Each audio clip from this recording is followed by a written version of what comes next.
আমি আমাদের জেলা শাসককে ধন্যবাদ জানাচ্ছি, আমাদের বিডিও সাহেবকে ধন্যবাদ জানাচ্ছি। আমাদের দাবি মতো মানুষের হয়রানি থেকে বাঁচার স্বার্থে মানুষ ফারাক্কা ব্লকের ভৌগোলিক অবস্থানটা অন্য বিধানসভা চাইতে আলাদা। জনসংখ্যার নিরিখে হয়তো একটু কম হতে পারে অন্য বিধানসভার থেকে, কিন্তু আয়তনে বড়।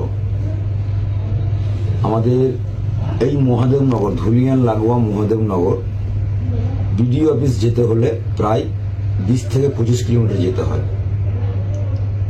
এবং বেওয়া ওয়ান বাহাদুরপুর, বেওয়া ওয়ানের শিকারপুর, নিমতলা এবং বাহাদুরপুরের চাঁদর থেকে নিয়ে প্রায় 20-25 কিলোমিটার আসতে হয়, মানে 1 ঘন্টা 1.5 ঘন্টার রাস্তা। গরিব মানুষ গাড়ি করে আসতে হয়, কাজ কামাই হয়, দিন আনে দিন খাই তাদের পক্ষে। অসুস্থ ব্যক্তি আছে, গর্ভবতী মা বোনেরা আছে, 2 মাসের শিশু নিয়ে এসছে, হ্যান্ডিক্যাপ আছে। তাই আমরা প্রশাসনের দৃষ্টি আকর্ষণ করেছিলাম, এসআর করুন, কিন্তু মানুষ যেন হয়রানি না হয়, সরল সহজভাবে করুন। তাই আমি ধন্যবাদ জানাই কি আমাদের কথাই রেখেছেন এবং মানুষকে হয়রানির হাত থেকে আমরা যেটুকুনি পেরেছি বাঁচাতে পেরেছি। প্রত্যেকটা অঞ্চলে অঞ্চলে হবে। আপনার অর্জুনপুর অঞ্চলের তুফাপুর কমিউনিটি হল, এটা মিডিলে হবে আর কি। আবার বেনিয়াগ্রাম, বাহাদুরপুরের বাহাদুরপুর হাই স্কুল, জায়গাটা ভালো।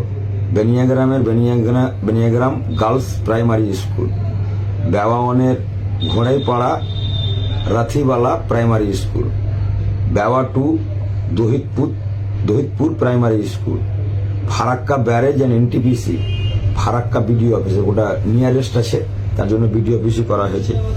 ইমামনগর গ্রাম পঞ্চায়েত করা হয়েছে।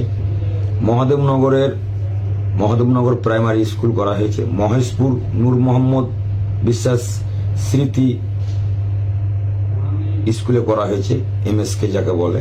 নয়নসুকের ওই ফিল্ড অফ নবোদয়া সংঘ, মানে আমাদের যেটা জামতলা মোড় বলে আর কি। তো মানুষ একটু হলেও হয়রানির হাত থেকে বাঁচবে, এবং আমরা প্রত্যেকটা মানুষের কাছে আমাদের দলীয়ভাবে বিভিন্নভাবে তাদের ফর্ম ফিল আপ থেকে নিয়ে, কাগজপত্র জেরক্স করা থেকে নিয়ে, দূর দূরান্ত থেকে আসছে, তাদের জলের ব্যবস্থা করা, হালকা বিস্কুটের ব্যবস্থা করা। সর্বোপরি জল আর বিস্কুট দিয়ে মানুষের হয়রানি ঠেকানো যায় না। সকাল 8টার সময় বাড়ি থেকে বেরিয়ে রাত্রি 8টার সময় যেত, এখন একটু হলেও অনেকটাই মানুষ রিলিফ পাবে।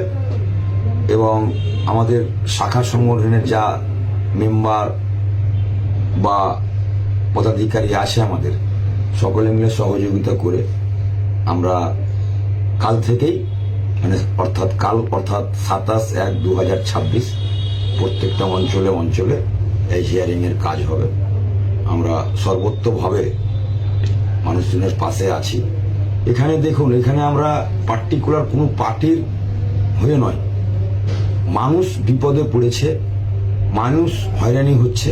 এখানে অল পলিটিক্যাল পার্টির মানুষ, সর্বধর্মের মানুষ। আমরা একটাও বৈধ ভোটার যেন বাদ না যায় তার চেষ্টা দলগতভাবে দেখছে, সরকার দেখছে। তাই আমরা প্রত্যেকটা মানুষের কাছেই আপিল করব, আবেদন করব, কেউ যেন হতাশায় না ভুগে, দুশ্চিন্তায় না ভুগে, কারণ জীবনে বেঁচে থাকাটাই লড়াই সংগ্রাম আর কি। তাই কেউ যেন এই SIR এর আতঙ্কে নিজের জীবনকে বিসর্জন না করে, নিজের জীবনকে ক্ষতিগ্রস্ত না করে। আমরা সর্বোত্তভাবে ফারাক্কাবাসীর পাশে ছিলাম, আছি, থাকবো।